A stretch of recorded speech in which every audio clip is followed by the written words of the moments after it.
Welcome to Thursday, March 4th. I'm going to hold up our vocabulary words in case you didn't get a chance to write them down or you only wrote down a couple. These are the definitions that we are going to be mastering this month and using for our patterns. We have line, line segment, ray, perpendicular, vertex of an angle, intersecting, and reflex angle. So let's look at our days here. We know that Monday we had two parallel lines, and we know that they are lines because they have arrows on the end, meaning that they go on forever. And that's the definition of a line. It goes on forever in both directions. On Tuesday, we had rays. This little dot here means a starting point, and then it jettisons out, and then we have an arrow. So a ray is a starting point that goes on forever, and in this particular circumstance, we have two parallel rays. Then the third type of writing that we've gone over has been a line segment.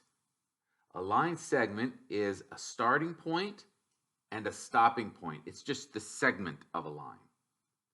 Can you see that? Starting point and stopping point. Now, these are very subtle differences, but you will get asked and have to know them, especially when you get onto middle school and high school when you're doing advanced math. You need to know the difference between a line, a ray, and a line segment. And today what we are going to be doing is we're going to be introducing, I bet you can tell me what these are. Are these line segments? No. Are these rays? No. But are they lines? Well, yes, they are lines because they go, both sides continue to go on for infinity. But you see they are not parallel because they do cross.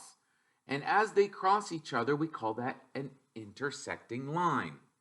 Now, sometimes if you hear your parents talking, they talk about the intersection where stop signs or stoplights are. And that's the same thing when two streets cross each other.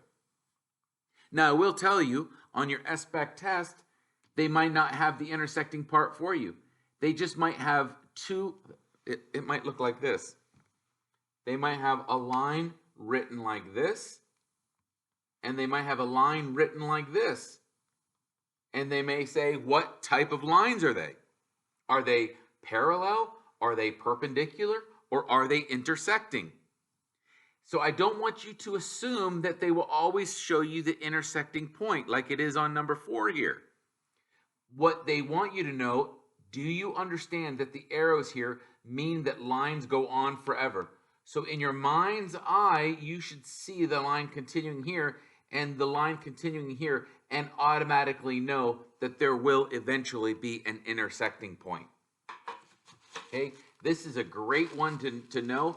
Maybe practice some intersecting lines like this of different angles, and maybe then draw some lines that aren't touching and then continue them in your mind so you can really understand, apply, and then create intersecting lines. So this is a really good one. We do see some reflex angles in here. If you can see that the angle between these two lines is an acute angle, and the acute angle here is the same as the acute angle here, but the reflex angle is on the opposite sides, and those are obtuse angles. So just kind of keep that in mind, that you can see the spacing between these intersecting lines and how these two sides are congruent and these two sides are congruent.